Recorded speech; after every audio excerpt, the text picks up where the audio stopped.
കേരളത്തിലെ പൊതുവിദ്യാഭ്യാസ മേഖലയിൽ വലിയ മാറ്റങ്ങളാണ് ഉണ്ടായിക്കൊണ്ടിരിക്കുന്നതെന്ന് മുഖ്യമന്ത്രി പിണറായി വിജയൻ.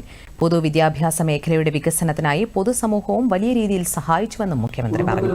കണ്ണൂർ പെർളശ്ശേരി AKG സ്മാരക ഗവൺമെന്റ് ഹയർ സെക്കൻഡറി സ്കൂളിലെ ബഹുനില കെട്ടിടത്തിന്റെ ഉദ്ഘാടനം നിർവഹിക്കുകയായിരുന്നു അദ്ദേഹം. 20 കോടി രൂപ ചെലവഴിച്ചാണ് കെട്ടിടം നിർമ്മിച്ചത്.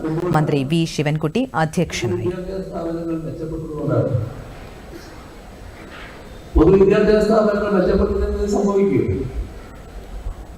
ഞാൻ ഓർക്കുന്നത് ഞാൻ പഠിച്ച കാലമാണ്. ഞാൻ പഠിച്ചു വരുന്ന കാലത്ത് അത് തൊട്ട് മുൻപ് ഫീസ് ഉണ്ട് സ്കൂളിൽ. പക്ഷെ എനിക്ക് പഠിക്കാൻ കഴിഞ്ഞത് പഠിച്ചിങ്ങനെ വന്നുകൊണ്ടേ ഇരിക്കും ആ ഫീസുകളെല്ലാം പോവുകയും.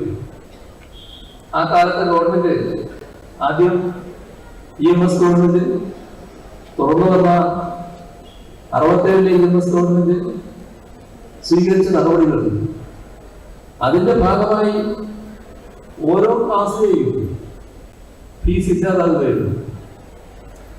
എല്ലാ കുട്ടികൾക്കും പോയി പഠിക്കാം, കോളേജിൽ പഠിക്കാം, ഏത് പാവപ്പെട്ട കുടുംബത്തിലെ കുട്ടിക്കും പഠിക്കാൻ പറ്റും. ഞാൻ കൂടുതലായി നിർദ്ദേശിക്കുന്നില്ല. ഇത്തരത്തിലുള്ള ഒരു സമീപനത്തിന്റെ ഭാഗമായി